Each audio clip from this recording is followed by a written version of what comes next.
हरे कृष्णा कृष्णा कृष्णा हरे हरे, हरे राम राम राम हरे हरे हरे।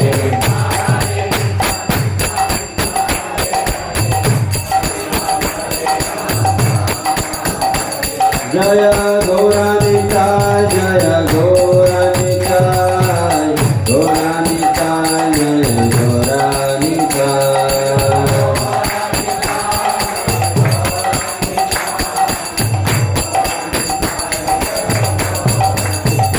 जय जगन्नाथ जय बलदेव, सुभद्रा जय सुदर्शन।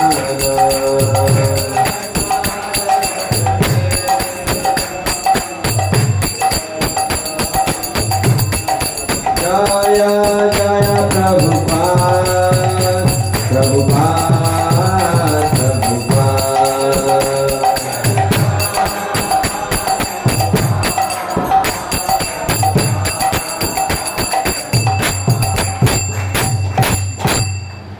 जय ओम कृष्णपाद परम हंस परिवार आचार्य श्री जय। श्री श्री जगन्नाथ गुरुदेव सुभद्रा की जय।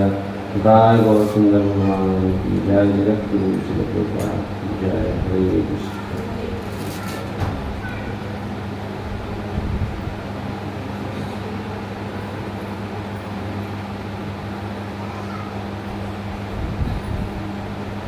हरे कृष्ण।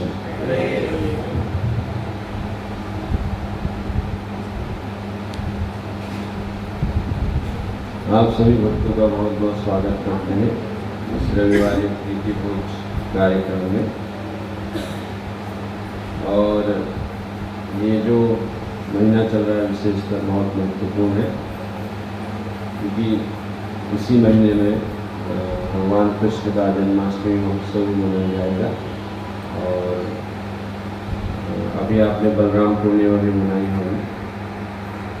तो और इसी महीने में जो इस्कॉन के फाउंडर आचार्य हैं श्री प्रभुपाद जी का आविर्भाव दिवस भी मनाया जाता है। और विशेषकर जन्माष्टमी का जो महोत्सव है, जो कि पूरे विश्व भर में मनाया जाता है, लेकिन तो ये सौभाग्य हमें प्रदान भक्ति के द्वारा हुआ है कि हम भी भगवान के इस कार्यक्रम को मनाएं। और कुछ दिनों पहले से ही भक्त लोग बड़े उत्साह से भगवान के जन्मोत्सव को मनाने के लिए लालायित रहते हैं और उसकी तैयारी करते हैं। और हर जगह पे लगभग पूरे विश्व में ये महोत्सव मनाया जाता है। और विशेषकर इस भारतवर्ष में तो भक्त लोग बड़े धूमधाम से मनाते हैं। तो श्रीमद् भागवतम जो प्रत्यक्ष रूप से भगवान का ग्रंथ अवतार है, तो जब भगवान इस धराधाम से अप्रकट हुए अपने समस्त वारसदों लीलाधाम से, तो प्रश्न पूछा गया कि जो धर्म है वो किसकी शरण लिया। भगवान तो चले गए धराधाम से, तो वहाँ पे बताया जाता है कि भगवान ने बद्ध जीव पर कृपा करने के लिए श्रीमद् भागवतम रूपी जो कथा अमृत है उसको इस पृथ्वी पे छोड़ा, ताकि भक्त लोग उसका पान करके फिर से धाम को वापस लौट सकें। तो श्रीमद् भागवतम जो समस्त वेद शास्त्रों का जो सार है, जोड़ है, और मनुष्य जीवन के लिए बहुत ही महत्वपूर्ण है, जिसमें दिशा निर्देश दिए गए हैं कि किस प्रकार से जीवन यापन करें, किस प्रकार से व्यवहार करें और किस प्रकार से भगवत भक्ति करें, और किन किन लोगों ने उसका पालन किया भागवत धर्म का, और किस प्रकार से वो इस जन्म मृत्यु जरा आदि दुख दोषान दर्शन इस भौतिक संसार के भवसागर को पार कर गए। तो ये पूरा वर्णन और भक्तों का चरित्र और भगवान की लीलाएं कथाएं समस्त रूप से श्रीमद् भागवत में विद्यमान है, जिनको नित्य प्रति हर जीव को श्रवण करना चाहिए। नित्यम भागवत सेवया भगवती उत्तम श्लोके भक्तिर्भवती नैष्ठिकी। और संपूर्ण आप देखेंगे श्रीमद् भागवतम में भी और कई ऐसे वेद शास्त्र पुराणों में श्रीमद् भागवतम की महिमा के बारे में बताया कि जो श्रवण करने से क्या लाभ होता है, क्यों श्रवण करना चाहिए, ये विशेष रूप से बताया गया है।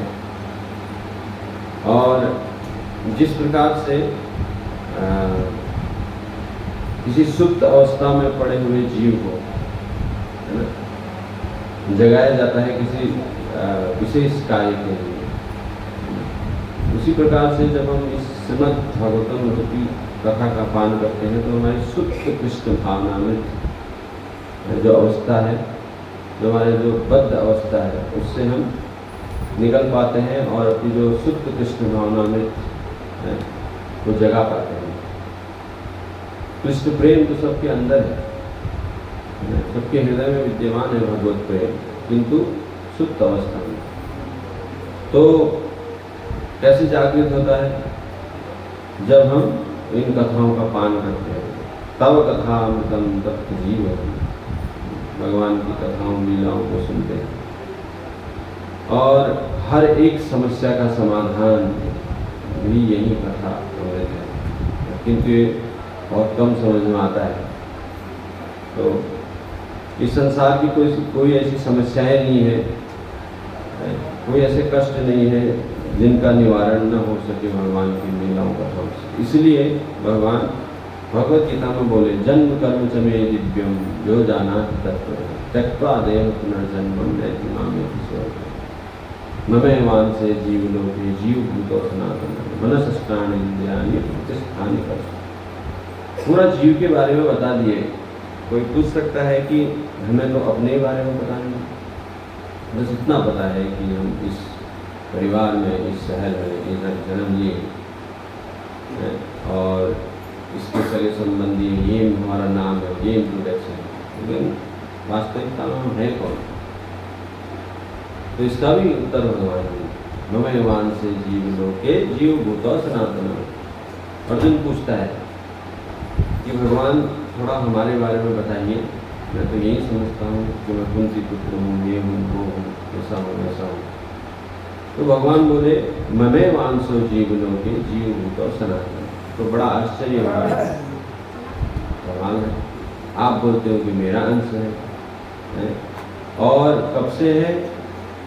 जीव भूतो सनातन, कोई उसका टाइमिंग नहीं बता सकता, सनातन हर समय से। बोलते प्रभु आप तो विरोधाभास बात बोल रहे हैं। अरे बद्ध जीव इस भौतिक संसार में भ्रमण कर रहा है, कष्ट झेल रहा है, दुख झेल रहा है, और आप बोलते हैं, और आपसे इतना दूर है, और आप बोलते हैं कि ये मेरा अंश है और मेरे ही धाम में रहते हैं। तो फिर ऐसा क्यों? क्या कारण है कि आपसे इतना दूर है? तो भगवान बताते हैं, मनसष्टानि इंद्रियाणि प्रतिष्ठानि कर्षति। तो अर्जुन अगर पूछे कि इस भौतिक संसार में क्यों कष्ट झेल रहा है, तो मनसष्टानि इंद्रियाणि, अपनी इंद्रियों के वशीभूत होके, अनंत इच्छाएं, अनंत कामनाओं के वशीभूत होके वो यहाँ दुख झेल रहा है। कर्ष प्रतिष्ठानि, प्रकृति द्वारा कष्ट झेल रहा है। प्रकृति के तीन गुण, रजोगुण, तमोगुण, सतोगुण, तीन ताप, आदि दैविक, आदि भौतिक, आध्यात्मिक क्लेशों से, तापों से तप रहा है मेरा। तो प्रभु जब आपको ये पता है तो कृपा करके कुछ कृपा कीजिए हम बद्ध जीवों पे, उसका कुछ मार्ग तो बताइए। भगवान बोले, कई मार्ग बताइए भाई, सरल से सरल, कठिन से कठिन, अलग अलग मार्ग बताए। तो उसी प्रकार से परीक्षित महाराज भी सुखदेव गोस्वामी से बोलते हैं, कोई ऐसा सरल मार्ग नहीं है क्या? क्या पता नहीं, योग ध्यान ये सब बताते हैं, इतना कठिन कठिन चीजें कैसे करेंगे? और वैसे भी जो कलयुग के जीव हैं, प्रायण अल्पायेषु कला अस्मिन युगे जना मंद सुमंद मतयो मंद भाग्य उपाधिता। क्या बढ़िया इंट्रोडक्शन दिया परीक्षित महाराज जी ने।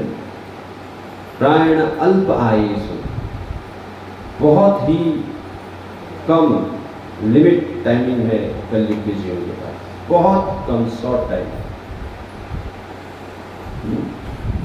ये जितना और युगों में जितना जो साधु लोग थे, जो पुरुष थे, उस समय जो लोग हुआ करते थे, जितने में उनका मेडिटेशन होता था जितने समय में, उतना तो कलयुग के जीव की एज ही है, जन्म लेके खत्म हो जाते थे।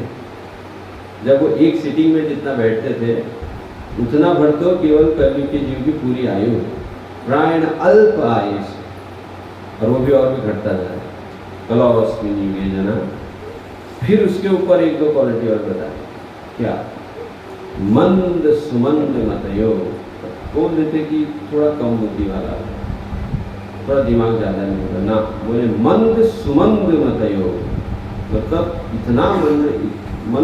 मंद के दो मतलब होता है। एक तो बहुत आलसी होता है, बहुत आलस करता है, कोई भी काम नहीं करता, आलसी किसी भी चीज़ में।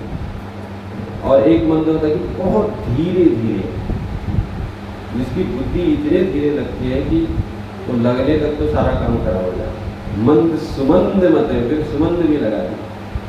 क्या बताएं इसका, कुछ क्या वर्णन करें।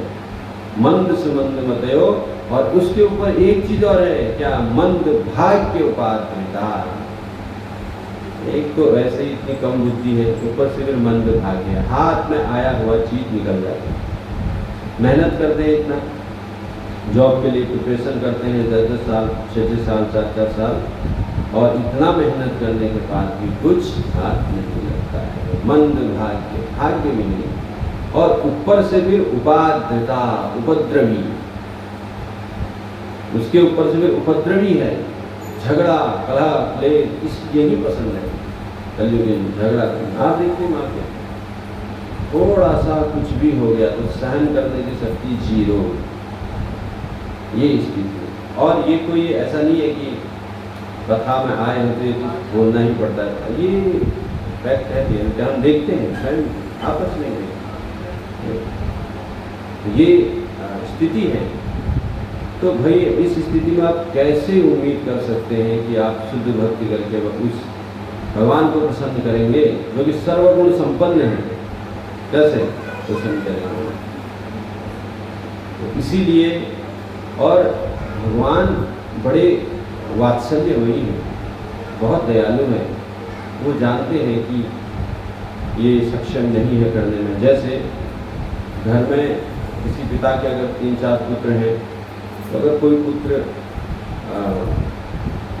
सक्षम नहीं है वो चीज़ करने में, तो उसके लिए विशेष अरेंजमेंट करते हैं अपने वात्सल्य से पूरी को। उसी प्रकार से भगवान भी कलयुग के जीव के लिए कुछ विशेष देखे गए कि ठीक है, इसको ज़्यादा मेहनत करने की आवश्यकता नहीं है, क्योंकि वैसे ही इतनी खराब स्थिति है, ठीक।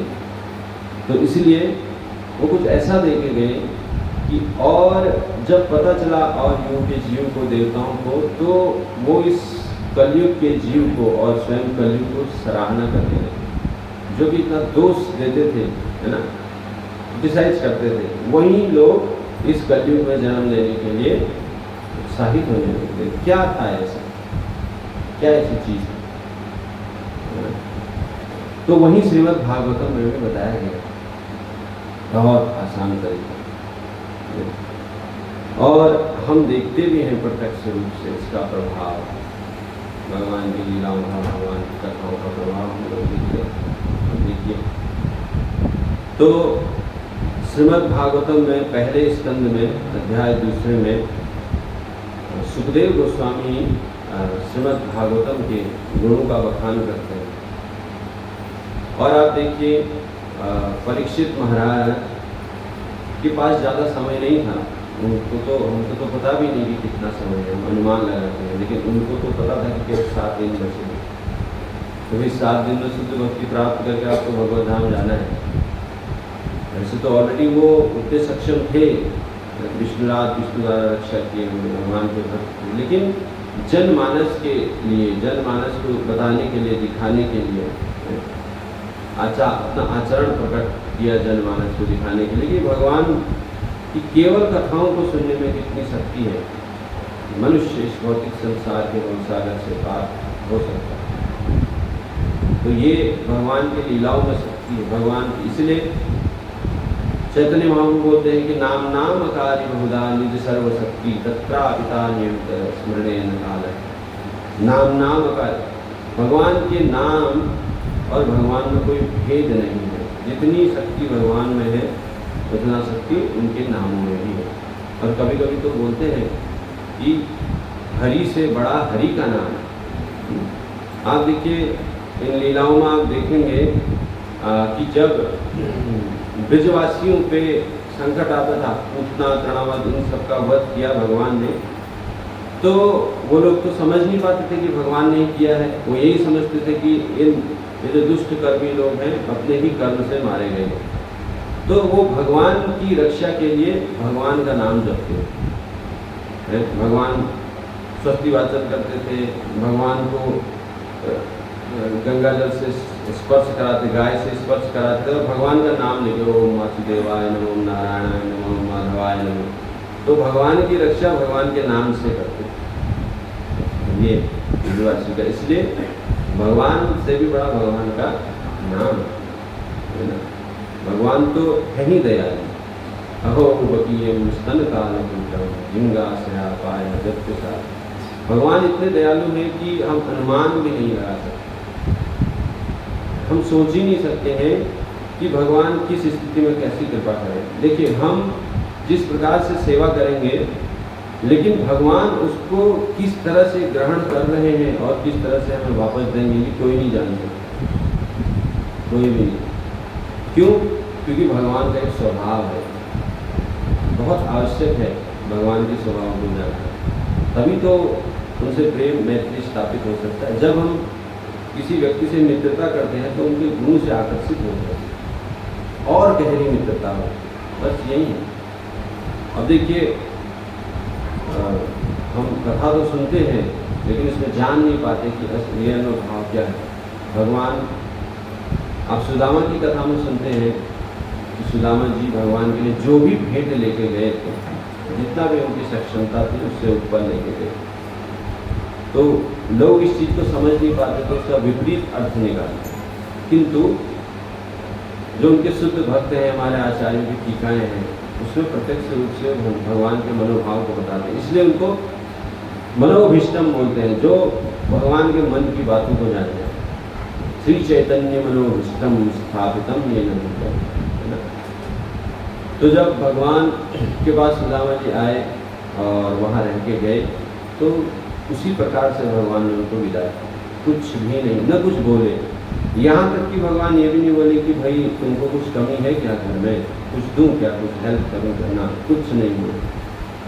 बस इतना पूछे कि भाभी ठीक है, बच्चे ठीक है। और सुदामा भी बड़े प्रेम से जब वापस अपने ग्राम को आ रहे थे, द्वारका में आप आज भी जाएंगे तो सुदामापुर करके एक जगह है जहाँ सुदामा जी रहते थे।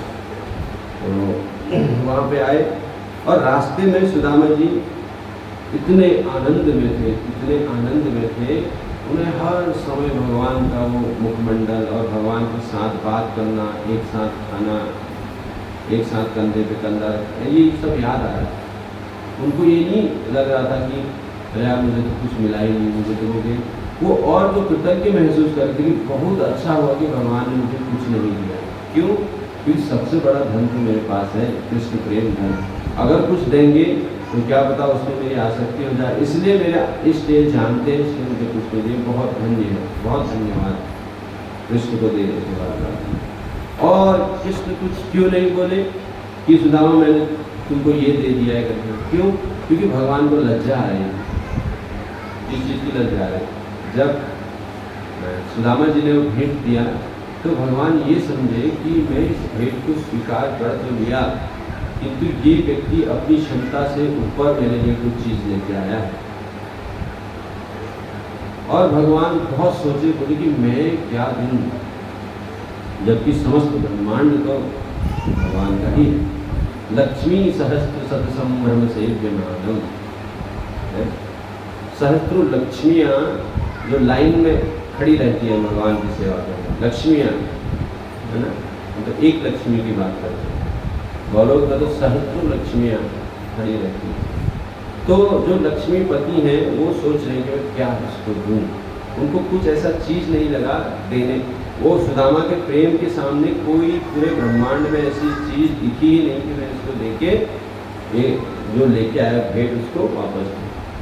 अब देखिए भगवान का स्वभाव है, इसलिए भगवान वहाँ पे लज्जित हो गए कि भाई अगर मैं इसको बोलूँ कि मैं तुझको ये दिया है तो नहीं, ये भी कुछ नहीं, इसलिए भगवान कुछ मत बोले। और विचार किए कि कम से कम मैं इसको इतना तो दे दूँ कि जिस अवस्था में मैं रह रहा हूँ, जिस अवस्था में मैं अभी यहाँ हूँ तो वैसा ही एक दूसरी द्वारका इसको दे देता हूँ। और लेकिन इसको बोलूँगा लेकिन मुझे शरण क्या दूँ, कुछ भी नहीं है। हम जितना भगवान की सेवा करते हैं लेकिन भगवान उसको किस रूप में हमको देते हैं वो भगवान ही जानते हैं। तो भगवान ने दूसरी द्वारका वहाँ पर खड़ी कर दी। ये है भगवान का स्वभाव। इस तरह से भगवान दयालु है, कितने दयालु हैं कोई नहीं जान सकता। अरे पूतना भगवान को मारने के लिए आई और भगवान उसको अपनी माँ की गति देखे गौलोक धाम में, ये नहीं देखे, इसलिए बोलते कि अदोष दरसी प्रभु, जो दोषों को नहीं देखते हैं। भगवान दोष को नहीं देखते, भगवान पूतना के दोष को भी नहीं देखे कि मुझे जहर पिलाने वाले, सोचा कि ये तो माँ की भूमिका निभाने आए हैं ना, तो माँ का ही दर्जा देना चाहिए। लेकिन जब इन स्वभावों को भक्त लोग सुनते हैं तो विहल हो जाते हैं। अब बताओ, कम दयालु शरणम ये, ऐसे दयालु को छोड़कर कहाँ जाया जाए, ऐसे व्यक्ति को छोड़कर कहाँ जाएं। अगर जीवन में कुछ पुरुषार्थ करना है तो यही पुरुषार्थ है भगवान की सेवा करना। और जीवन का अगर कोई लक्ष्य है वो है कृष्ण के चरण कमल में, तो कहाँ जा सकते। सारा संसार तो बाधाओं से भरा हुआ है, चार दोष सबके अंदर है, दोषों से भरे हुए हैं। लेकिन भगवान ये ऐसे हैं जो न तो जिनमें न तो दोष है और न तो दोष देखते हैं। तो श्रीमद् भागवतम में भगवान की कथाओं के बारे में बताया है। श्रवणतां स्वकथां कृष्ण पुण्य समन कीर्तनम हृदयस्थो भद्राणि विदुनोति सुहत्सताम् नष्टप्रायेषु भद्रेषु नित्यं भागवत सेवया भगवती उत्तम श्लोके भक्तिर्भवति नैष्ठिकी। ये दो श्लोक दूसरे स्कंद के 17 और 18वें श्लोक है। तो इसमें भगवान की कथाओं का वर्णन है, इस पर हम थोड़ा चर्चा करेंगे। तो उससे पहले हम लोग थोड़ा मंगलाचरण कर लेते हैं। ओम ज्ञानतिमिरान्धस्य ज्ञानाञ्जनशलाकया चक्षुरुन्मीलितं येन तस्मै श्रीगुरुवे नमः। श्रीचैतन्यमनोभीष्टं स्थापितं येन भूतले स्वयं रूपः कदा मह्यं ददाति स्वपदान्तिकं। नमः ओं विष्णुपादाय कृष्णप्रेष्ठाय भूतले श्रीमते भक्तिवेदान्तस्वामिन्निति नामिने। नमस्ते सरस्वती देवे गौरवाणी प्रचारिणे विशेषशून्यवादी पाश्चात्यदेशतारिणे। आजानुलम्बितभुजौ गणकावदान्तो संकीर्तनैकपितरो कमलायताक्षौ विशम्भरो द्विजवरो युगधर्मपालो वन्दे जगत्प्रियकरौ करुणावतारो। श्रीनीलांचल निवासाय नित्याय परमात्मने बलभद्र सुभद्राभ्यां श्रीजगन्नाथाय ते नमः। वाञ्छाकल्पतरुभ्यश्च कृपा सिन्धुभ्य एव च पतितानां पावनेभ्यो वैष्णवेभ्यो नमः। जय श्री कृष्ण चैतन्य प्रभु नित्यानंद श्री अद्वैत गदाधर शिवासादि गौर भक्तवृंद। हरे कृष्ण कृष्ण कृष्ण हरे हरे, हरे राम राम राम हरे हरे। मुखं करोति वाचालं पंगुलंघायते गिरिं यत्कृपातमहं वन्दे श्रीगुरुदीनतारिणम्। हरे कृष्ण। तो इसमें बताते हैं श्रवताम सकथाम कृष्ण पुण्य समन कीर्तनम हृदयस्तो द्राणि विघ्नोति सहस्रताम। प्रत्येक हृदय में परमात्मा स्वरूप स्थित तथा सत्यनिष्ठ भक्तों के हितकारी भगवान श्री कृष्ण उस भक्त के हृदय से भौतिक भोग की इच्छा को हटाते हैं जिसने उनकी कथाओं को सुनने में रुचि उत्पन्न कर दी है, क्योंकि ये कथाएं ठीक से सुनने तथा कहने पर अत्यंत पुण्यप्रद है। भगवान की कथाओं का यहाँ पे वर्णन कर रहे हैं, उनका महात्म्य बता रहे हैं, उनकी ग्लोरी कर रहे हैं, उनका गुणगान हो रहा है कि प्रत्येक हृदय में परमात्मा स्वरूप स्थित सबके हृदय में भगवान विराजमान है। और भगवद गीता में भी भगवान बताते हैं, अर्जुन को बोलते हैं हृदय सन्निविष्टो, स्थान भी बता देते हैं कहाँ पर, हृदय के निकट बैठा हुआ मत्त स्मृति ज्ञान, और वहीं से मैं स्मृति ज्ञान विस्मृति ये सब प्रदान करता हूँ। और स्थान भी बता दें कि हृदय में विराजमान है भगवान। तो आप देखिए हमारे शरीर के अंगों से भी ज़्यादा निकट भगवान हमारे सबसे निकट पड़ती है। अगर सबसे निकट का संबंध मनुष्य का किसी से है वो है भगवान से। लेकिन सबसे बड़े आश्चर्य की बात यही है कि अगर जीव सबसे किसी से दूर है वो है भगवान से, भगवान की तरफ से नहीं, जीव की ओर से। भगवान तो सबसे निकटवर्ती संगी है, सबसे निकट बैठे हुए हमारे हृदय, प्रत्यक्ष रूप से विराजमान है हृदय में, किंतु हमने उनको बहुत दूर कर दिया, बहुत दूर, इसलिए समझ नहीं पाते उन चीज़ें। भगवान हमारे बारे में सब कुछ समझते हैं लेकिन हम नहीं समझ पाते। लेकिन तो ये भी बड़े आश्चर्य की बात है कि जो सबसे नज़दीक है उसको हम सबसे दूर किए हुए हैं, और दूर दूर के चीज़ों को हम अपने नज़दीक लेके आते हैं। बहुत विडम्बना की बात है इसको समझिए। अब इसको कैसे समझा जाए? नित्यम भागवत सेवया, नित्य श्रवण करने से, अभ्यास योगेन तो कौनतेय, अभ्यास करने से। आप लोग कोई अगर यहाँ गाड़ी चलाते होंगे, चाहे वो 4 व्हीलर है 2 व्हीलर है, तो 1 सेकंड में तो सीखे नहीं होंगे। कैसे सीखे? अभ्यास, प्रैक्टिस, अभ्यास से सीखे ना, बार बार करने से सीखे। और कोई भी चीज़ हो, कोई अगर खाना बनाना भी सीखा तो कैसे सीखे? एक बार में कोई 56 भोग नहीं बना लिया होगा। तो आप सवाल देखिए हमारा क्या है, अभ्यास करने से हर चीज़ें आती हैं। किंतु यही अभ्यास जब बाह्य जगत के कार्यों के लिए किया जाता है, हम बड़ी उत्सुकता से करते हैं और समय निकालते हैं। आप देखिए यहाँ पे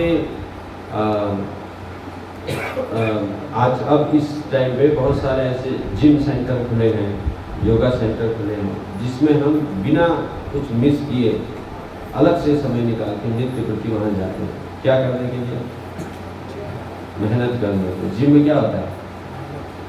एक भारी सी चीज़ है, उसको आपको उठाना है, फिर नीचे रखना है, फिर उठाना है, फिर मतलब अकारण ही श्रम करना है। तो आप बोलेंगे अकारण कैसे श्रम करना है? भाई बॉडी बनाना है, बॉडी बना, ऑलरेडी तो बॉडी बनी हुई है पहले से, बॉडी बनी हुई है ना ऑलरेडी, कहाँ खत्म बॉडी? कौन भूत कोई थोड़ी जा रहा है जिम में, भूत जा रहा है तो, और वो जिम कर रहा है, डंबल्स उठा रहा है तो उसकी बॉडी नहीं मिली, ऑलरेडी बॉडी तो है ही। और उसको बनाना क्या है? तो ब्रह्मा जी ने पहले ही बना दिया है। अकारण ही श्रम एव ही केवलम, श्रम एव ही केवलम, है ना?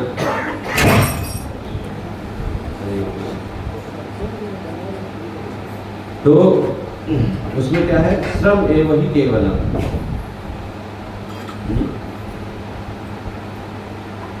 तो ये चीज़ों को हम समझ नहीं पाते हैं, है ना?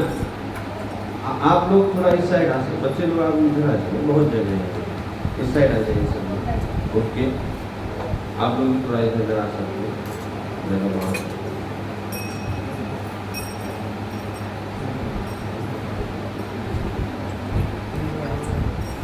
तो किस बारे में हम बता रहे थे? अकारण श्रम के बारे में। किंतु जब भगवान की भक्ति और भगवान के जो कार्य है, सेवा है, इसको करने का समय आता है, तब हम लोग उस अभ्यास को छोड़ देते हैं। कैसे? भगवान का नाम जप करना है, वही माला हाथ में पकड़ के कौन शुद्ध भक्त बनता है? बन भी सकता है। प्रभुपाद से किसी ने पूछा कि प्रभुपाद, कृष्ण को प्राप्त करने में कितना समय लगेगा? प्रभुपाद बोले 1 मिनट, 1 मिनट। लेकिन क्या आप तैयार हो? 1 मिनट में भगवान मिल सकते? आप तैयार हो? इतना फास्ट देखो वर्क होता है। लेकिन वहां पे हम लोग अभ्यास होते हैं, उस चीज को हम क्या कर देते हैं? अन्य मनस्क हो जाते हैं। उस चीज कहाँ गंभीरता से लेते हैं हम लोग आध्यात्मिक। हम समझते हैं ये तो एक रूटीन है, एक एक्स्ट्रा वर्क है, सबसे पहले हमारी और जिम्मेदारी है उनको करना। इसको तो हम समय निकाल के करेंगे या करेंगे तो चलो ठीक है। अब आप सोचिए कि ऐसी परिस्थिति क्यों होती है? बात ये नहीं है कि हमारे मन में ये आता है, बात ये है कि ये परिस्थिति हुई क्यों, कैसे हो? क्योंकि हमने इसका अभ्यास नहीं किया है।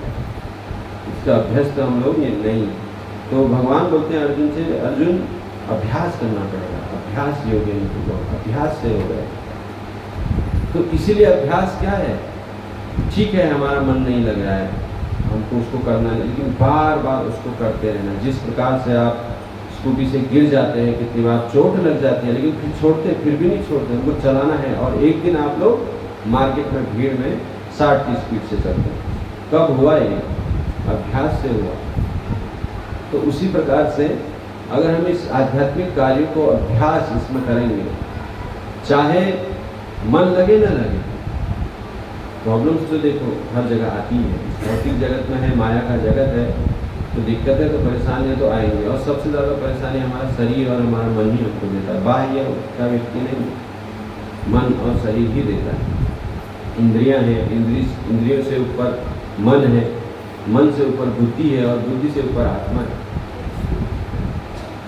तो लेकिन मन हमें बहुत परेशान, लेकिन फिर भी हमें अभ्यास करते रहने से, अभ्यास करते रहने से एक दिन स्वतः ही वो हमारा स्वभाव बन जाएगा। फिर भगवान को कोई बहुत जोर लगा के याद करने की आवश्यकता नहीं है। तो अभ्यास क्या है? नित्य प्रति भगवान के दर्शन के लिए आना, नित्य प्रति साधु संग करना, नित्य प्रति भागवतम का, उनकी लीलाओं कथाओं का श्रवण करना, और नित्य प्रति भगवान की सेवा, कुछ न कुछ सेवा करते रहना। ये अभ्यास है। करते रहने से हमें ये नहीं देखना है कि 10 साल हो गए, 20 साल हो गए। भगवान, हम 1 सेकंड बचा हुआ हमारे सांस फूटने में, तो भगवान उसी वक्त हमें कृष्ण प्रेम दे सकते। इसलिए धैर्य रखते हुए इस कार्य को अभ्यास करते एक दिन कृष्ण प्रेम, कृष्ण के प्रति प्रेम जागृत हो जाएगा। नित्य सिद्ध कृष्ण प्रेम साध्य प्रबोधन, श्रवण चित्ताधिकारी हो गए। नित्य सिद्ध कृष्ण प्रेम है। ऑलरेडी इसको कोई अलग से साधने की आवश्यकता नहीं है, केवल श्रवणम कीर्तनम से इसको जागृत करना है, चित्त में उदय करना है। ऑलरेडी श्रवणम कीर्तनम, भगवान की सेवा, साधु संग, इन सब चीज़ों से करना है। और वो कब होगा? जब हम भाग लेंगे उन चीज़ों में। जैसे अभी जन्माष्टमी की शाम को कथाएं हो रही हैं, कल से प्रारंभ हुआ है और 17 या 18 तारीख तक होगा। तो प्रयास करना चाहिए कि अलग से समय निकाल के उन कथाओं में आएँ, चर्चा करें, सुने। उन कथाओं को सुनने से बहुत कुछ लाभ मिलेगा और बहुत कुछ चीज़ें पता चलेंगी इसमें, ना। भगवान के वचन और भगवान की कथाएं तो दिव्य हैं ही, तो निश्चित है कि अगर हम उसको ध्यान से सुनेंगे तो भगवान की कृपा हमको प्राप्त होगी, क्योंकि वो पुण्य का कार्य है। तो यहाँ क्या बता रहे हैं? उस भक्त के हृदय से भौतिक भोग की इच्छा को हटाते हैं जिसने उनकी कथाओं को सुनने में रुचि उत्पन्न कर दी है। कोई अलग कार्य नहीं बताया इसमें, केवल कथाओं को सुनने में। इसलिए देखिए, सबसे प्रथम श्रवण ही आता है, श्रवणम कीर्तनम, उसके बाद कीर्तनम आता है। इसलिए सबसे पहले सुनना चाहिए, सुनना। आजकल के समय में कोई सुनना नहीं चाहता, सब बोलना चाहते हैं, कहना चाहते हैं। सब लोग कहना चाहते हैं, कोई किसी की नहीं सुनना चाहता। यही समस्या है। लेकिन श्रीमद् भागवतम श्रवणम, सबसे पहले श्रवणम करना चाहिए, है ना। सुनने का आदत होना चाहिए, सुनने की कला। जिसको सुनने की कला आ गई वो फिर कहने की कला भी सीख जाएगा। सुनने के बाद परीक्षित महाराज 7 दिन 7 रात तक सुने बिना खाए थे।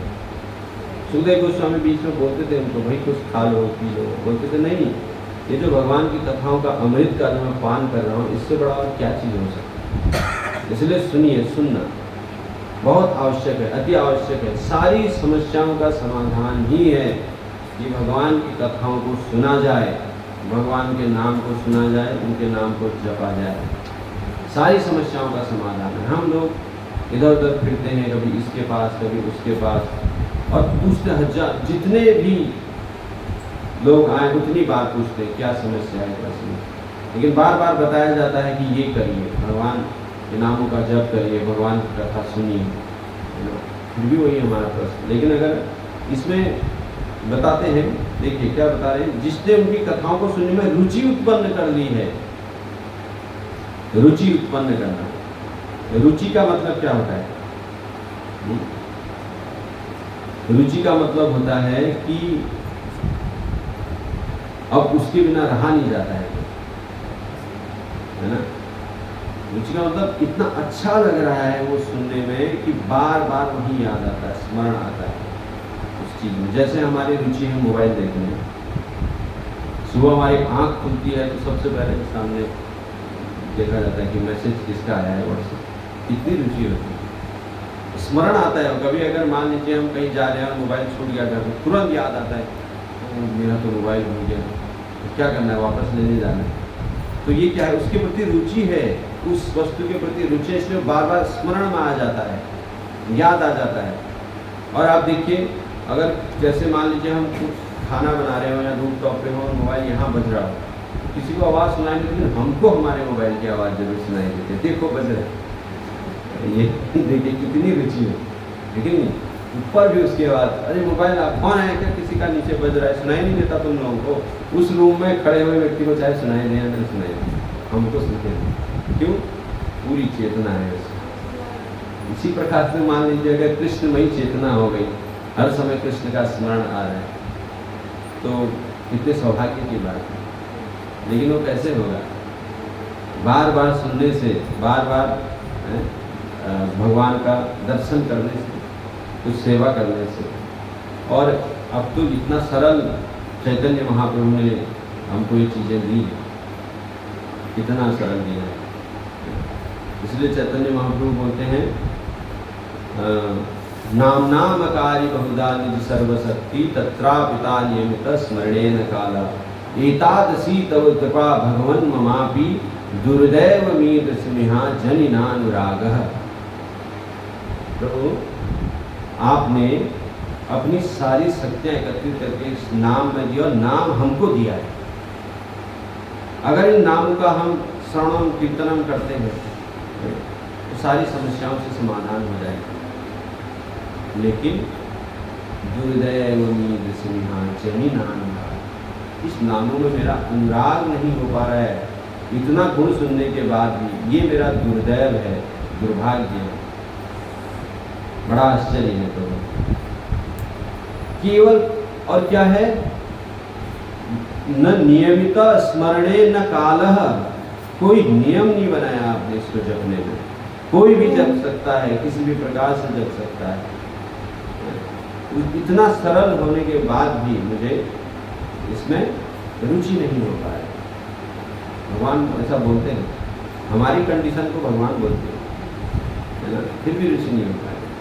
कैसे भी जपो, आप बोलते हैं ना, आप जब मंदिर में आते हैं तो आपको बोलते हैं, आप तुरंत प्रश्न करते हैं, प्रभु ये माला जपेंगे? हाँ, मैं तो नहा नहीं सकता हूँ।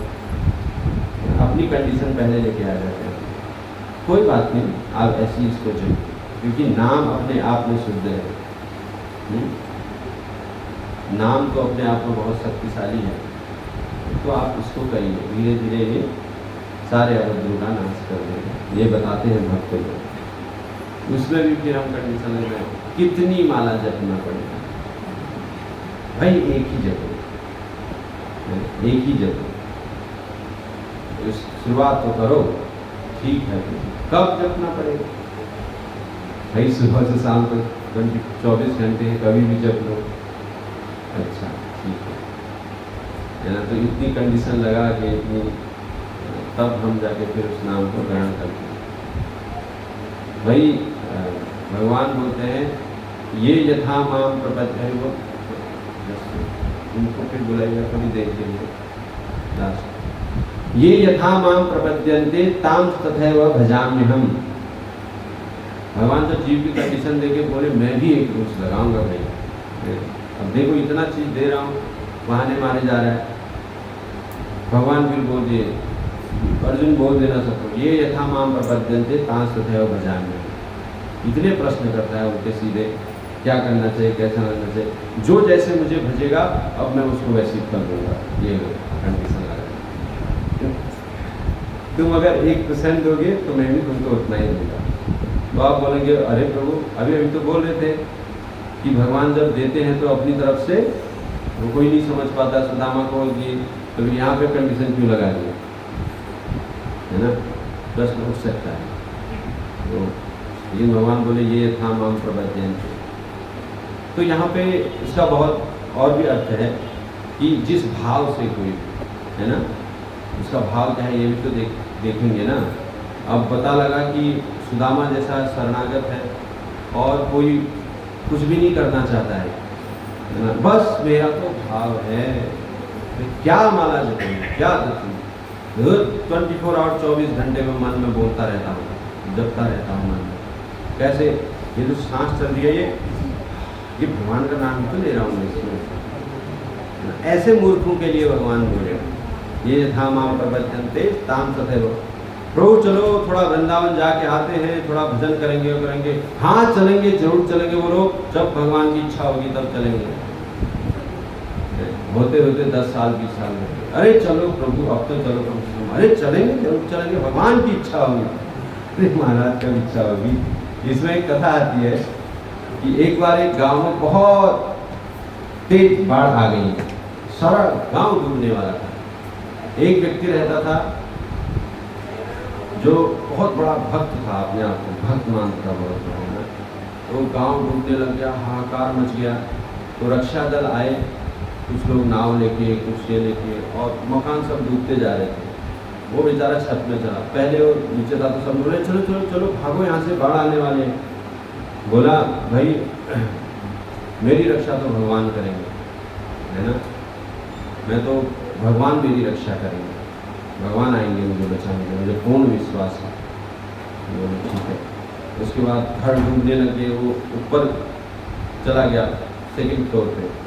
उसके बाद नाव आए, सबको बैठाए, सब लोग बैठ के नाव में सब लोग चले गए। उसको भी बोले अरे भाई आजा आजा, तो पूरा डूब जाएगा है। बोले भगवान रक्षा करेंगे, ठीक है। फिर उसके बाद वो भी डूबने लगा, ऊपर छत में चला गया। फिर उसके बाद एक लास्ट नाव, बोले ये लास्ट है, इसके बाद आ नहीं सकती है नाव, बहुत पानी तेज बह रहा है। बोले तुम जाओ, भगवान मेरी रक्षा करेंगे, भगवान बचाएंगे। उसके बाद फिर लास्ट में जब छत में भी पानी आने लगा तो हेलीकॉप्टर आया। बोले भाई आजा, निकलो तुम, भगवान की रक्षा करेंगे। तो हेलीकॉप्टर वाला भी निकल गया। बाद में पूरी बाढ़ आई, डूब गया और मर गया। भाई यमराज जी के सामने गया, जाते ही बोला बोलो और चीज रहने दो, सबसे पहले मुझे ये बताओ कि मुझे भगवान बचाने क्यों नहीं आए। अरे हद हो गई है, इतना कुछ लिखा हुआ है शास्त्र में, इतना कुछ है। द्रौपदी ने भी पुकारा उसको भी, अरे मुझे पूरा विश्वास था भाई, आना चाहिए था, इतना पूजा पाठ करता था मैं। तो यमराज बोले कि मूर्ख आदमी, जो वो नाव आ रही थी, जो वो जहाज आ रहा था, वो भगवान ही भेजे थे, वो भगवान ही भेजे थे। अब तू ही नहीं आया तो क्या करेंगे, हैं। भगवान तो गरुड़ में बैठ के आते हैं, समुद्र में डूब रहा है, हाथ देते हैं, भाई दे हाथ दे हाथ, वो ऐसे हाथ पीछे कर देता है ना ना ना। तो इसलिए भगवान भी बाल पकड़ते हैं, ये भगवान की कृपा है, बाल पकड़ के खींचते हैं, इतना जीत व्यक्ति है ना। ये है प्रश्न, भगवान तो मदद भेजते ही हैं। अब बोलेंगे जब भगवान की इच्छा हो रही, अरे क्या भगवान स्पेशली तुमको बताने आएंगे मेरे धाम जाओ करके? किसको आवश्यकता है? भगवान को आवश्यकता है, हमको आवश्यकता है। अगर हम प्यासे हैं तो कुआं थोड़ी हमारे पास आएगा, हम बैठे हुए घर पे, भाई बहुत प्यास लगी है, अभी तक कुआं आया नहीं, पानी पीना था मुझे। महाराज ऐसा थोड़ी नियम तो ये है कि जिसको आवश्यकता है वो जाए। हमको ज़्यादा आवश्यकता, हम बद्ध अवस्था में, भगवान थोड़ी बद्ध अवस्था में है। भगवान तो बंधन को खोलने वाले हैं, हम तो बंधे हुए हैं, तो आवश्यकता हमको है।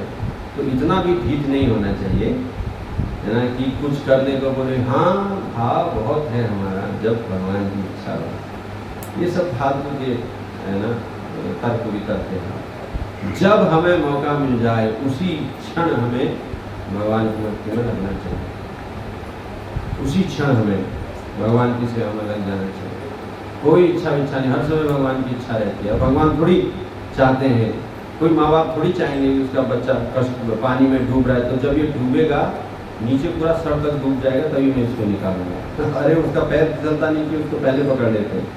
तो भगवान भी ऐसी है ना, कष्ट आता नहीं कि उससे पहले भगवान उसका निवारण ढूंढ देते। लेकिन जीव का स्थिति क्या बताएं, जीव की स्थिति को क्या बताएं? तो यहाँ बता रहे हैं कि रुचि उत्पन्न कर, क्योंकि ये कथाएं ठीक से सुनने तथा कहने पर अत्यंत पुण्य प्रदान। देखिए हर जगह कंडीशन लगी होती है, क्या इसमें बताया? ठीक से, अर्थात ठीक से सुनने तथा कहने से। अब ठीक से का क्या मतलब? क्यों सीधे बोल देते सुनने या कहने से? सावधानी से, अत्यंत सावधानी से इन चीज़ों को सुनना और मनन चिंतन करना चाहिए, है ना। क्योंकि ये कोई भौतिक जगत की साधारण कथाएं नहीं है, ये दिव्य धरातल पे होती हैं। कम से कम इसका मनन चिंतन हमको करना चाहिए, है ना, और उस चीज़ को समझना चाहिए, समझने का प्रयास करना चाहिए, जिससे धीरे धीरे धीरे धीरे हमारे हृदय में अनुभूति होगी। दिव्य ज्ञान हृदय प्रेमा भक्ति जहाँ है थे अविद्या विनाशय आते। दिव्य ज्ञान हृदय प्रकाशित है। प्रेमा भक्ति जहाँ पे होगी अविद्या का नाश वहाँ पे होता है, और दिव्य ज्ञान हृदय में प्रकाशित होता है। कोई रटने की आवश्यकता नहीं है, बस हमको लगना पड़ता है। तो और इन कथाओं को सुनने से क्या लाभ मिलता है, क्या पुण्यप्रद होता है? तो अगले श्लोक को बताते हैं। नष्ट प्रायेषु अभद्रेषु नित्यं भागवत सेवया भगवती उत्तम श्लोके भक्तिर्भवति नैष्ठिकी।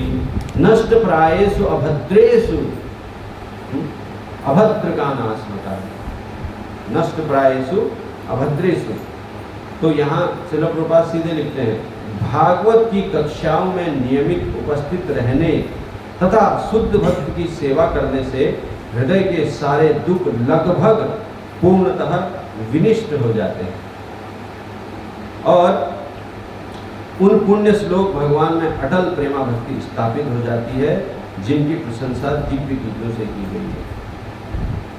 बहुत सूक्ष्म तरीके से इस बात को समझना चाहिए। कितने बजे तक क्लास होता है? तो मैं प्रयास करूंगा कि इसको अच्छी तरह से प्रयास करूंगा, अगर हमारी समझ में आ जाए तो उस टाइम पर उसको पूर्ण करते हैं। क्योंकि हरि कथा हरि अनंत, हरि कथा अनंत तत्व साधे, क्योंकि प्रयास करेंगे कि हम जो कहना चाह रहे हैं, बताना चाह रहे हैं कि भगवान जो आप लोग जो आ रहे हैं इन कक्षाओं को अटेंड कर रहे हैं, क्या इसका एक फॉर्मेलिटी है या हमारा रोजमर्रा का नहीं, वाकई में इसमें बहुत बड़ा बेनिफिट है। वो हम प्रयास करेंगे कि कितना बड़ा हमें तो पता नहीं चलता है, हम आते हैं और चले जाते हैं, कुछ तो परिवर्तन में दिखता नहीं है। अरे बोला तो था कि कुछ मिलेगा, वहीं एक घर है दो तो बना नहीं, वहीं एक गाड़ी है दो तो बनी नहीं है, वहीं धन उतना ही है बढ़ा तो नहीं है, क्या हुआ नहीं है। 2-3 साल हो गए जाते जाते, 2 से 4, 4 से 6, 6 से 8 हुआ नहीं। 2 हाथ हैं, 2 ही के 2 ही हैं, 4 हाथ हुए नहीं, ये हम कभी अनुमान लगाते। लेकिन ये चीज़ है ना, जो वस्तु भगवान की कथाओं को सुनने से मिलता है इस भौतिक जगत के कोई भी कार्य करने से प्राप्त नहीं हो सकता महान। वो कहाँ बताया गया है, देखिए, अनर्पित चरिम चिराग करुणयावतीर्ण कलो समर्पित उन्नत उज्ज्वलो रसांत भक्ति श्रियम हरि कुरट सुंदर द्युति कदम संदीपितः सदा हृदय कंदरे स्फुरत मम वो सचिनंदन। इसमें क्या बता रहे हैं, अनर्पित, अर्पित मतलब देना, अर्पित अर्पण करना। जैसे मैं अपनी स्वेच्छा से कोई चीज दे रहा हूँ, अर्पित। लेकिन अनर्पित का मतलब होता है दिया ही नहीं है आज। कब से, चरम चिराग, कब से दिया ही नहीं, वो समय ही नहीं आएगा। करुणयावतीर्ण करो, जो एक ऐसी चीज थी जो इस कलयुग के जीव को आज तक दिया ही नहीं। क्या? अनर्पित चरिंचितात् करुणयावतीर्ण करो समर्पित उन्नत उज्ज्वलो रसाम समर्पित। बताते हैं कि भगवान इस धराधाम पे प्रकट हुए, भगवान कृष्ण अपने गोप गोपिका पार्षदों के साथ। तो इतनी बड़ी बड़ी कृपाएं किए। भगवान को दया का सागर बोलते हैं, करुणावत्सल बोलते हैं, दीन बंधु। अपने को जो मारने आने वाला है उसको भी अपना धाम दे दिए। इतने दयामय करुणामयी भगवान है, पात्रता को पात्र देने वाला। लेकिन वो भगवान भी कुछ ऐसी चीज नहीं दिए, देने में थोड़ा शंका किए, देखे कि इसमें तो पात्रता है ही नहीं। लेकिन जब श्री चैतन्य महाप्रभु स्वयं श्रीमती राधा रानी अपना भाव प्रकट करके आई, चैतन्य महाप्रभु राधा रानी का, कृष्ण राधा रानी का भाव लेके जब आए और चैतन्य महाप्रभु के रूप में, तो जो कई अवतार हुए, कई लीलाएं हुई, उन लोगों ने भी नहीं दिया वो चीज। तो अब वो कलयुग के जीव को समर्पित करने के लिए आए चैतन्य महाप्रभु। समर्पित क्या था वो? उन्नत उज्ज्वल रस क्या था? भगवान तो अपनी लीलाओं से कथा अमृत देने आए, दिव्य लीलाएं की, जो भक्तों को रसिका भूय भाव का रसिक जन जिसका आस्वादन करते हैं, वो देने आए। लेकिन ये उन्नत उज्ज्वल रस श्री चैतन्य महाप्रभु देने आए। समर्पित उन्नत उज्ज्वल रसाम स्वभक्ति श्रियम। क्या था वो उन्नत उज्ज्वल रस? स्वभक्ति, अपनी भक्ति। भगवान कृष्ण अपनी भक्ति को, जो उन्नत उज्ज्वल रस है, जो समस्त अभद्रों का नाश करता है, जन्म मृत्यु जरा आदि दुख दोषानंद से परे करता है, वो भक्ति जिसके प्राप्त करने से भगवान उसके पीछे पीछे उसका सेवक बन जाते हैं। अहम भक्त पराधीन है, भक्तों के पराधीन हो जाते हैं। कृष्ण आकर्षणी बोलते हैं, इसलिए उसको शुद्ध भक्ति, कृष्ण आकर्षणी, जो कृष्ण को आकर्षित करती है अपनी तरफ, स्वतः ही कृष्ण उसके पीछे पीछे चले जाते हैं। वो स्वभक्ति श्रेयाम, वो कृष्ण प्रेम देने के लिए श्री चैतन्य महाप्रभु प्रकट हुए। ऐसा उन्नत उज्ज्वल है। इसीलिए इस कलिकाल में जितने भी समस्त देवतागण हैं वो जन्म लेना चाहते हैं कि हमें भी तो वो रसास्वादन मिले जिससे वो बहुत दूर है। भौतिक ऐश्वर्य है, सुख भोग है, इंद्रिय भोग है, बहुत हाई लेवल पे, लेकिन वो चीज नहीं है जो कृष्ण को आकर्षित करती है। वो भगवान देने के लिए आए। किसको देने के लिए आए? बड़े आश्चर्य की बात है। अब आप देखिए, मान लीजिए कोई बड़ी रिस्पॉन्सिबिलिटी, इस देश को चलाने की रिस्पॉन्सिबिलिटी है। अब गए और एक पागल खाने से एक पागल को लेके आए और बैठा दिया उसको मिनिस्टर के पद पे, ले तो प्रधानमंत्री बनना।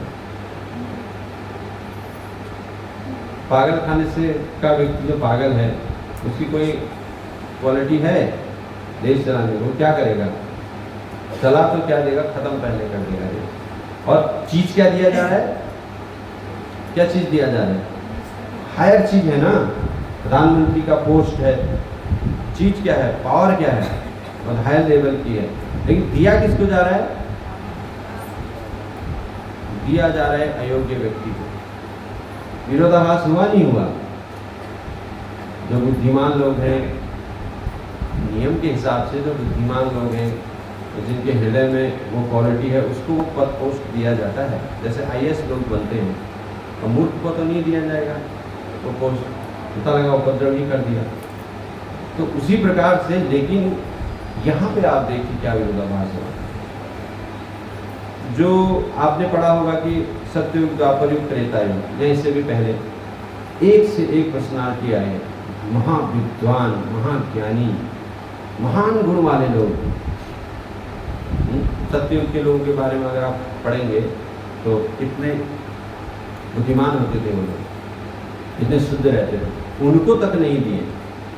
क्या भगवान का मतलब ये समझ में नहीं आता है, लीलाएं करते हैं ना।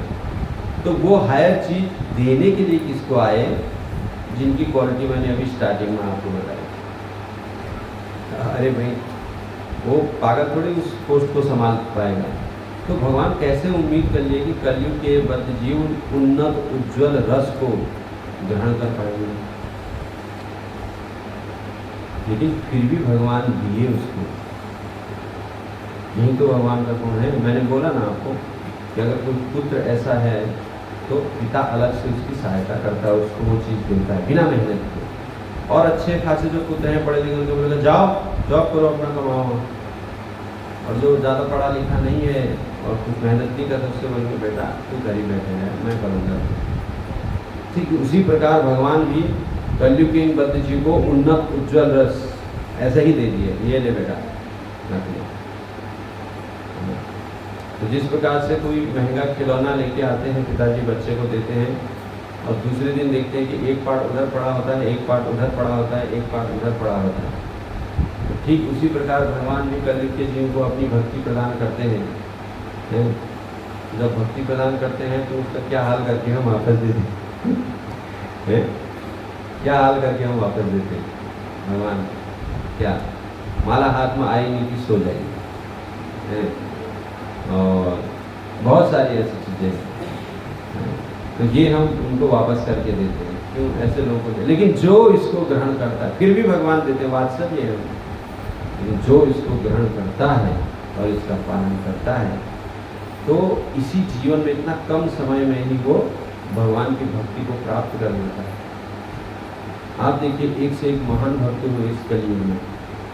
देवता तक जिनकी पूजा करते थे, देवता तक जिनके दर्शन के लिए आते थे, इन लोगों ने उस उन्नत उज्ज्वल रस को लिया और जन सामान्य को दिखाया। आप देखिए, इन कथाओं का श्रवण करते थे हमारे सर गोस्वामी, रूप गोस्वामी, रघुनाथ दास गोस्वामी, सनातन गोस्वामी। राधा कुंड के तट पे श्री रघुनाथ दास गोस्वामी जी भजन किया करते थे। अब वृंदावन में आपने देखा होगा कि एक विशेष वहाँ स्थिति होती है, गुण होता है। ठंडी में जाएंगे तो सबसे ज़्यादा ठंड होगी, और गर्मी में जाओगे तो सबसे ज़्यादा। वो यहाँ तक कि अगर आप किसी गेस्ट हाउस में रुके हैं गर्मी के दिनों में, जून जुलाई में, तो अगर वो पानी खोलेंगे ना टैप का, तो उबलता हुआ आता है, आप नहा ही नहीं सकते बिना कुछ गीजर चलाए। इतना गर्मी वहाँ होता है ना। तो उतनी गर्मी में वो लोग जब क्या करते थे, रघुनाथ दास गोस्वामी राधा कुंड के किनारे, तो श्रीमती राधा रानी स्वयं, श्रीमती राधा रानी कौन है?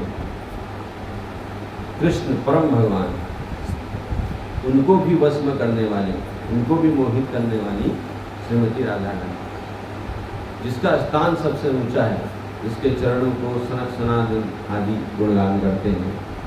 वो श्रीमती राधा रानी अपने आंचल से पीछे से सूर्य की जो प्रकाश आ रहा है, गर्मी आ रही है, उसको ढकती थी। क्यों? क्योंकि मेरा भक्त नाम जप कर रहा है। और नाम क्या जप कर रहा है? हरे कृष्ण कृष्ण कृष्ण हरे हरे, हरे राम राम राम हरे हरे। वही भगवान को प्रसन्न करने के लिए, और वही जिसको प्रसन्न किया जा रहा है, जिसको बोला जा रहा है कि मुझे सेवा में लगाइए। क्या है हरे कृष्ण महामंत्र का मतलब? हे राधा रानी, हे कृष्ण, मुझे अपनी सेवा में लगाओ। अरे भाई, कहाँ तुमको सेवा में लगाए? तुम्हारी सेवा के लिए पीछे खड़े हैं। राधा रानी अपना आंचल से ऐसे उनके लिए छाया करती थी, और वो जब में मगन है, हे राधा रानी, हे कृष्ण, और पीछे से वो सेवा। देखिए क्या भक्ति होगा उनका, क्या प्रेम होगा। सामने से सनातन गोस्वामी देखते थे, ये क्या हो रहा है भाई, ये सेवा देने आए हैं या सेवा लेने आए हैं। तो भाग भाग के आते थे, बोलो रघुनाथ दास बोला तुम कैसे आदमी हो हैं, तुम अपने रहने के लिए कोई कुटिया बनाते नहीं हो और तुम देखते नहीं कि स्वयं राधा रानी तुम्हारी सेवा करने के लिए आती है। तो एकदम विहल हो जाते थे, मूर्छित हो जाते, मैं ऐसा व्यक्ति हूँ, मेरी सेवा कर रही है। तब जाके कुटिया बनाते थे कि राधा रानी को ना आना करे। और क्या बोलते थे, अब भाई राधा रानी तुम्हारे पीछे खड़ी है, सेवा कर रही है तुम्हारी, तो क्या जरूरत है तुमको जप करने की, तो तैस में रहना चाहिए ना। इतना विनम्र, इतने दीनहीन भाव में पूरे ब्रज में घूमते थे। हे राधे ब्रज देवी के चललिते, हे नंद सुनो कुतः, श्री गोवर्धन कल्प पादप तले, कालिंदी तनये सदा, हो शांता विधि सर्वतो व्रजपुरे, खेदे महाविहलो, वंदे रूप सनातनो रघुयुगो, श्री जीव गोपालको। पूरे ब्रज में घूमते रहते थे, हे राधा रानी आप कहाँ हो, हे कृष्ण आप कहाँ हो, आप गोवर्धन में हो या जमुना के तट पे हो या कदम वृक्ष पे हो, आप कहाँ हो, विहल होके ढूंढते थे। अरे भाई एक आवाज लगाओगे तो भगवान पीछे बिना बुलाए पीछे खड़े रहते। ऐसे भक्त, इतना विनम्र, इतना दीनहीन, तब भगवान जो ये शुद्ध भक्त होते हैं उनके पीछे पीछे कोई इच्छा, भगवान उनके मुंह को देखते हैं, कब बोले कि मुझे ये चाहिए तुरंत देना है। भगवान बड़ा परेशान हो जाते हैं जब वो बोलता है न धनम न जनम न सुंदरी कविता वा, अरे मुझे चाहिए कि क्यों भक्ति कर रहा है मेरी, लोग तो इसीलिए मेरे पास आते हैं तो थोड़ा घर दे दो, नौकरी दे दो, ये दे दो, तुम तो बोल रहे हो कि ये सब नहीं चाहिए। अरे हाँ नहीं चाहिए तो चाहिए क्या, बोलो रुको तुम पूरे पहले मुझे थोड़ा भजन कर लो, है ना। तो भजन करते हैं, अब बोल अब क्या चाहिए, अब चाहिए प्रभु मुझे ऐसा लगता है कि मैं फिर भी कुछ मांग कर रहा हूँ, है ना, अब मुझे ये भी इच्छा नहीं चाहिए, और मैंने एक कुछ मुझे ऐसा लग रहा है कि मैं भक्ति कर ही नहीं रहा हूँ। भगवान भी तो अरे कैसा आदमी है, इतनी भक्ति करता है और रोज़ मुझसे बोलता है कि अरे भगवान मुझे अपनी भक्ति करने की शक्ति दो, मेरा मन आप में लगे। तो कितना लगाएगा मन, मैं ही तेरे पीछे लग जाता हूँ। तो भगवान ही उसके पीछे पीछे पीछे पीछे पीछे चले जाते हैं। बड़ा ही विचित्र स्वभाव है, भगवान बड़े ही दयालु हैं, कब क्या कर दे कुछ पता नहीं चलता। इन्हीं गुणों से भक्त लोग आकर्षित होते हैं और भक्त के इसी स्वभाव से भगवान आकर्षित होते हैं। दोनों में द्वंद्व चलता रहता है, दोनों में द्वंद्व चलता रहता है। और भगवान किस तरह उनकी आज्ञा का पालन करते हैं आपको पता है, भगवान को लगता है ये मेरा कर्तव्य है। आप अगर मायापुर कभी यात्रा में जाएंगे, वहाँ एक स्थान आता है चापाहाटी, वहाँ पे गौर गदाई करके विग्रह हैं जिनकी सेवा आज भी होती है। तो वहाँ पे सर मुझे याद है, शायद दुर्गादास पंडित श्री गदाधर पंडित जी के भाई थे, नाम उनका शायद नहीं होगा, मुझे नाम अच्छे से याद नहीं आ रहा है। तो चैतन्य महाप्रभु से बहुत प्रेम करते। एक बार चैतन्य गौर गदाधर वहाँ गए तो उन्होंने बढ़िया सा उनको प्रसाद खिलाया, प्रसाद पाए वो। और तो जब जाने लगे तो वो तो एकदम विलाप करने लगे, महाप्रभु मैं छोड़ नहीं सकता हूँ, ऐसा विलाप करने लगे कि चैतन्य महाप्रभु भी लोग बोले बाप रे, बोले भी ऐसा क्यों कर रहे हो, जाने तो हमको प्रसार करना है, बहुत सारा सेवा है। और कहने नहीं अब आप नहीं जाएंगे, यहीं रहेंगे। इतना जिद करने लगे, प्रेम करते थे चैतन्य, भगवान भी प्रेम करते कि नहीं मैं आपको नहीं जाने दूंगा, मैं यहीं आपकी सेवा। भगवान बोला ये तो बड़ा टेंशन का काम हो गया भाई, कैसे बोलूँ इसको। बोले अच्छा ठीक है सुनो, मैं अपने हाथ से अपना और गदाधर का विग्रह बना के तुमको देता हूँ, ये और मैं एक ही होंगे, चिंता मत करना। तो भगवान ने वहीं पे अपना स्वयं विग्रह बनाया और गदाधर जी का विग्रह बना के देते हैं। बोले ये लो, उनको गौर गदाई बोलते हैं, ये लो। इनकी सेवा करो, ये और मुझमें कोई भेद नहीं है। बोले नहीं, ऐसा भेद नहीं है, तुम बोल रहे हो। वो बोलता ही नहीं। बोले सब बोलेगा? बोले खाएगा भी? हाँ सब खाएगा। बोले मैं नहीं मानता, उधर लगाओ 4 प्लेट लगाओ। तो वहीं पे चैतन्य महाप्रभु ने 2 उनके लिए लगाए थे विग्रह, 2 उनके लिए। चलो खाओ। भगवान भी खा रहे हैं, वो विग्रह जो चैतन्य में विग्रह वो भी खा रहे हैं, पूरा निकल रहे। बोले यकीन आ गया? तो बोले यकीन आ गया? बोले हाँ यकीन तो आ गया। तो ठीक है अब हम जाएं। अरे तो भाई जब ये सब कुछ कर रहे हैं, ये खा रहे हैं, ये कर रहे, तो इनको जाने दो, तुम इधर ही रहो। भक्त कितना चतुर रहता है। बोला आप इधर रहता, इनको भेजो। जब इनमें और आप में कोई फर्क नहीं, आप ही बोल रहे खा भी रहे, चलो तुम दोनों निकलो।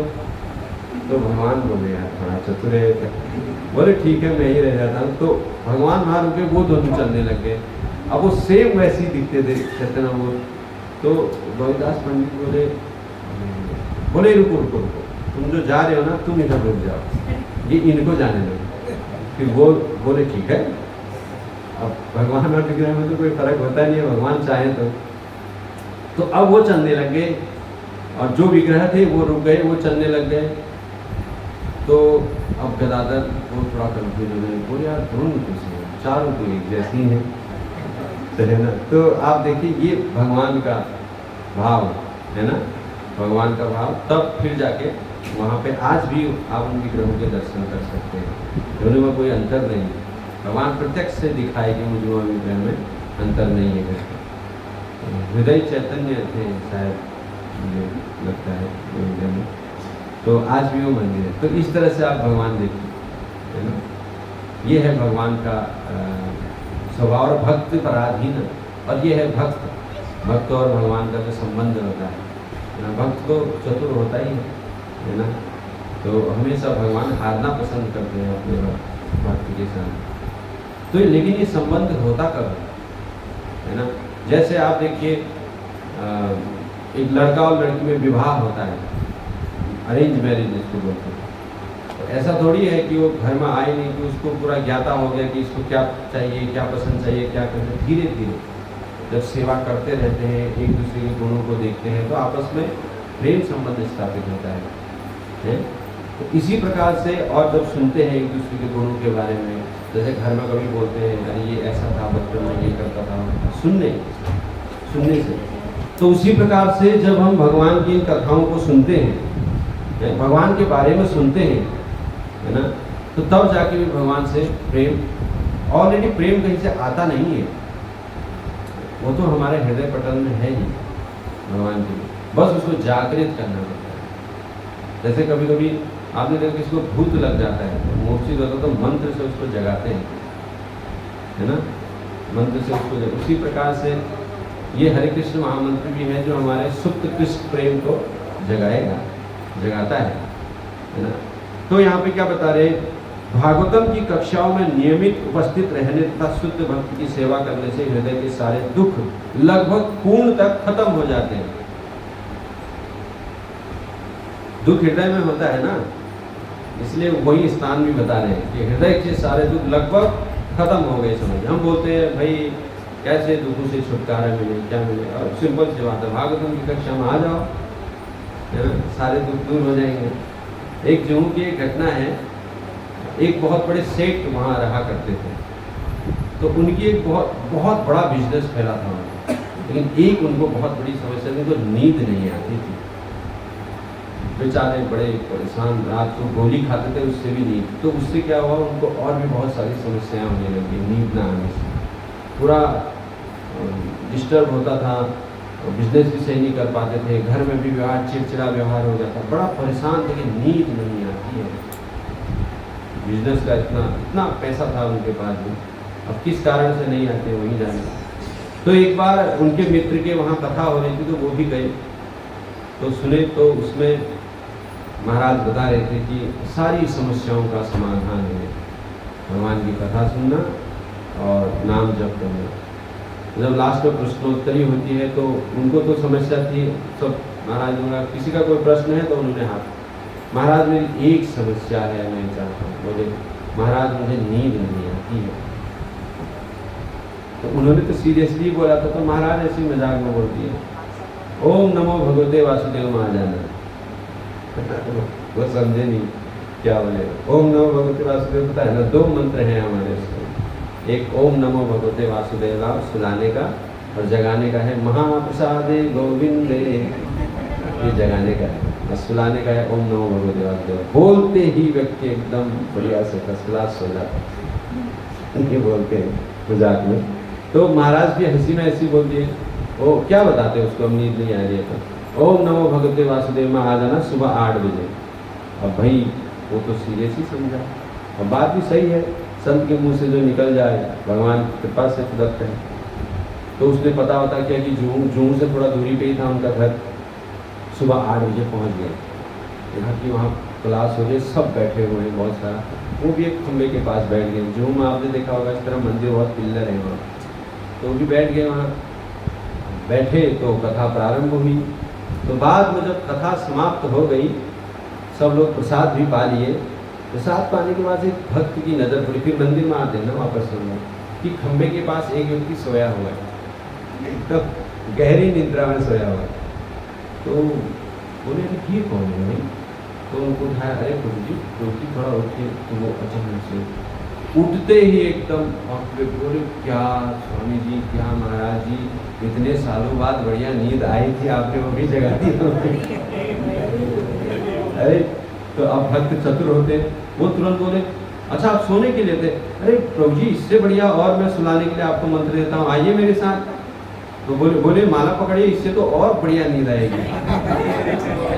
भक्त चतुर होते, बोले आइए। अरे तो आपको सोना है? तो बोले मैं इतने साल से सोया नहीं था, मुझे महाराज जी ने बोला था कि 8 बजे चला जाना, वहाँ ओम नमो भगवते वासुदेव आया, मैं आया और संत की वाणी सत्य हो गई, मुझे ऐसी नींद आई आज पहली बार। तो बोले आप चिंता क्यों करते हो, आओ और अच्छी तरह सुलाता हूँ मैं आपको।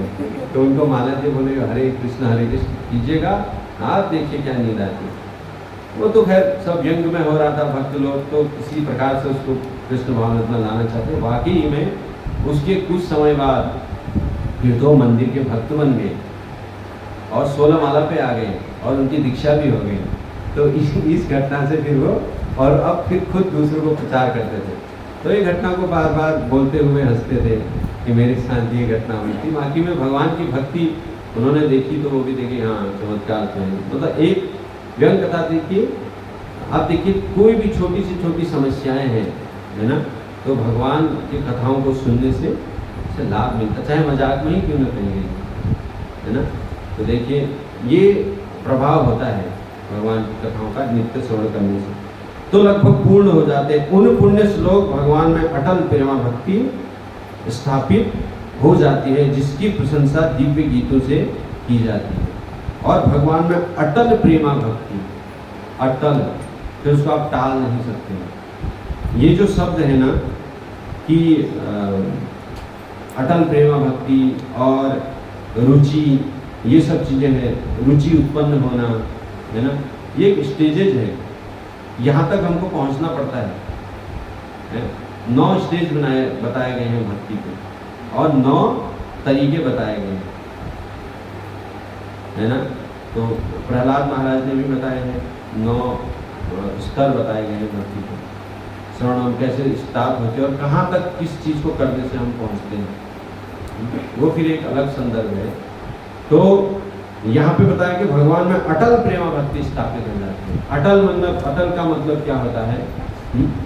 अटल का मतलब होता अनन्य, कोई और फिर अभिलाषा नहीं, अन्य अभिलाषिता शून्यम ज्ञान कर्मादि अनावगम। अटल मतलब जो टल नहीं सकता है ना, जो फिर टल नहीं सकता है, अटल प्रेमा भक्ति। तो क्या करने से?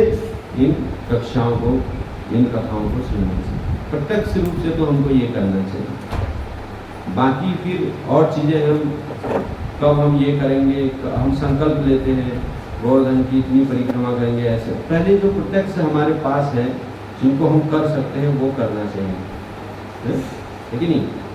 जैसे हमें नज़दीक में हमारे अगर मौका दिया है भगवान ने, फिर वही वाली बात हो जाएगी कि भगवान आप आए नहीं बचाने और तू भी गए लास्ट में। तो ये भगवान की व्यवस्था है कि हमारे आसपास में इस तरह भगवान की कथाओं को सुनने का, कहने का, है ना, इंतज़ाम किया हुआ है।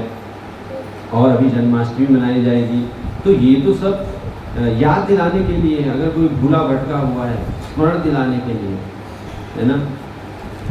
तो ये सब चीज़ें हैं कि हम उन चीज़ों में निरंतर उसका अभ्यास करते रहें। इसीलिए कथाएं कही जाती हैं, सोए हुए को जगाने के लिए, हम सुप्त अवस्था में है उसको जगाने के लिए। इसलिए हमारा यही कार्य है, सिंपल सी बात है, भगवान के नाम पर जप कीजिए और जहाँ भगवान की कथाएं हो रही है वहाँ पे आइए और कुछ सेवा कीजिए। साधु संग सर्व साक्ष्य कर, लव मात्र साधु संग सर्व सिद्धि है। गंगा रपरस है पाश्चात्य पावन, दर्शन पवित्र करो ये तुम्हारे। जो भगवान के प्रचार कार्य में लगे हुए हैं, आप देखिए, आप हरिद्वार चले जाइए और जाके बोल दीजिए जय हो, अब तो पाप होंगे नहीं। जहाँ गंगा बह रही है ना उसमें स्नान करना पड़ेगा, डुबकी लगानी पड़ेगी, तब जाके कुछ बेनिफिट मिले। अब यहाँ से कैसे भी चले जाए, लेकिन गंगा को स्पर्श करने से, स्पर्श करने के बाद पाप का नाश होता है। जब तक स्पर्श नहीं करोगे ना होगे। लेकिन भक्तों का तो ऐसा गुण है, वैष्णव का ऐसा गुण है कि दर्शन पवित्र करो ये तुम्हारा गुण। दर्शन करने मात्र से पवित्र हो जाते हैं। गंगा में तो स्पर्श करेंगे, स्नान करेंगे तो पवित्र हो, लेकिन वैष्णव का तो दर्शन करने मात्र से पवित्र हो जाता है। कितना बड़ा गुण है, छूने की भी जरूरत नहीं, बोलने की भी जरूरत, दूर से दर्शन कर दिया। आप देखिए प्रभुपाद जहाँ जहाँ गए इस पूरे विश्व भर में अपने आप भक्त बनते गए। जैसे पतझड़ में पत्ते झड़ते हैं पेड़ से, वैसे ही उसी प्रकार से जहाँ प्रभुपाद जाते थे इनका दर्शन होता था, सब भक्त बनते गए। बहुत सारी ऐसी घटनाएं हैं, बहुत सारी ऐसी घटनाएं बताते हैं, है ना। एक बार अपने ये क्या नाम है, भक्तितीर्थ स्वामी महाराज बताया, भक्तितीर्थ स्वामी महाराज को बता रहे थे कि उनको बचपन से ही उनके माता पिता ने ये डरा रखा था कि तुमको अगर ये तिलक वाले और वो हरे कृष्ण वाले मिल गए तो उनको देखना है, वो हिप्नोटाइज कर देते, जैसे ही देखोगे तो फिर गए काम। अब सर देखना नहीं है उनको, वो डरे हुए थे, मतलब क्या करते हैं भाई, कैसा करते हैं। तो एक बार एयरपोर्ट पे जा रहे थे, कहीं जा रहे होंगे, जिस एयरपोर्ट पे जा रहे थे उसी एयरपोर्ट पे प्रभुपाद भी उतरने वाले थे। अब ये इधर को जा रहे थे, इनकी दूसरी फ्लाइट थी, तो वहाँ से प्रभुपाद उतर रहे थे, तो इनका कुछ देर होगा, तो देखा कि ये अरे ये तो हरे कृष्ण वाले हैं, जैसा जैसा वेशभूषा था वैसे ही बताया गया है। तो मम्मी ने तो बोला था इनको देखना नहीं है इनका मुँह, अरे चलो मैं क्या करूँ, कहाँ भागूँ। तो उधर जमीन में लेट गए, बोले जब ये चले जाएंगे तो तब फिर ऊपर ऐसे लेट गए। प्रभुपाद बोला ये कौन दंडवत प्रणाम किया भाई यहाँ पे, तो सीधे उसी के बाद जाके खड़े हो गए सामने। उनको लगा कि ये तो चले गए, अब तो ऐसे उठे चले गए, ऐसे तो सीधे प्रभुपाद हंस गए, हरे कृष्णा बोले अरे ये तो ठीक है। उसके बाद फिर आप देखते सन्यासी बन गए, माथे मार के सही किया। तो ये देखिए साधु पुरुष होता। तो प्रभुपाद एक्चुअली बोलेंगे ये कौन दंडवत कर रहा है किसी का स्थान लेते। तो आप देखिए ये है साधु, लव मात्र साधु संग सर्व सिद्धि है। तो इस प्रकार से गुण होता है। तो हम लोग आए और भगवान का दर्शन करें, भगवान की कथा सुने, भगवान का कीर्तन करें। आप देखिए मन तो हमको इसमें लगाना ही पड़ेगा, कभी ना कभी हम बहुत सारी चीज़ों में एफर्ट लगाते हैं, इसमें क्यों नहीं लगा कोई चीज़। ये एक ऐसा प्रोसेस है जिसमें कोई नुकसान नहीं होता है। किसका क्या जाता है, किसी का कुछ भी नहीं जाता है। लोग खामखा बोल देते हैं, कुछ नहीं छूटता है। हमें एक्सपीरियंस है ना, हमको बोलते हैं छोड़ के, वो छोड़ के, कुछ नहीं छूटा, केवल पकड़ना है। छोड़ना कुछ भी, छोड़ने की न तो क्षमता करने के जीव में है, न हम छोड़ सकते हैं। अरे पकड़ो, क्या पकड़ो, भगवान के चरण कमलों को पकड़ो, भगवान की माला को पकड़ो। छोड़ने का तो भूल जाओ, छोड़ दो उसको। क्या छोड़ना है छोड़ दीजिए, है ना। बहुत सारे ऐसे केवल पकड़ने का अभ्यास कीजिए। छोड़ने का तो अभ्यास हमें है ही नहीं। अभ्यास है पकड़ने का, तो उसी क्वालिटी को आगे लाइए। हम पकड़ते हैं ना बड़ी बड़ी चीज़ों को, बड़े बड़े पोस्टों को, बड़े बड़े सुविधाओं को पकड़ना चाहते हैं, तो पकड़ने में अगर हम एक्सपर्ट हैं तो पकड़ने का अभ्यास करो, छोड़ने का अभ्यास तो है ही नहीं, कहाँ छोड़ पाएंगे। इसीलिए तो भैया जब आते कृष्ण वहाँ पर मन लग गया, बड़ी चाय कैसी छोड़ रहा है, छोड़ने में तो हालत खराब हो गया, छोटी छोटी चीज ना छोड़ना, स्वतः ही अपने एक्सपीरियंस हो गया। कितने भक्तों बैठे हुए सब बोलते हैं पता नहीं तो कोई मेहनत भी नहीं लगी है, तो बात भी सही है। इसलिए पकड़ना है ना भगवान की कथाओं को। और आप लोगों से ये निवेदन है कि जो संध्या को कथा हो रही है इसमें आइए आप लोग भी, और अपने मित्र सगे संबंधियों को लेके आइए। और भगवान की लीलाएं, कल तो हमने महत्व बताया था, आज से भगवान की जन्म उत्सव की लीला कही जाएगी, पार्षदों के बारे में मुझे बताया जाएगा। और तो आप लोगों से यही निवेदन है कि आप भी आइए और उसमें भाग लीजिए, और इस जो भगवत कथा की महिमाओं के बारे में बताया गया है इसका रसास्वादन कीजिए। हरे कृष्ण। अभी हम थोड़ा कीर्तन करें।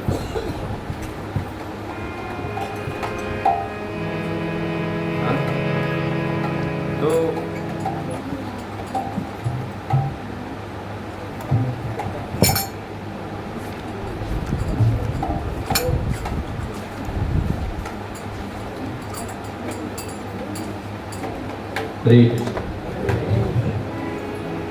यशोमती नंदना ब्रजवरना गर। अगर मोबाइल में तो देख सकते हैं, ये भजन में भक्ति में गोकुल रंजन कान्हा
जगन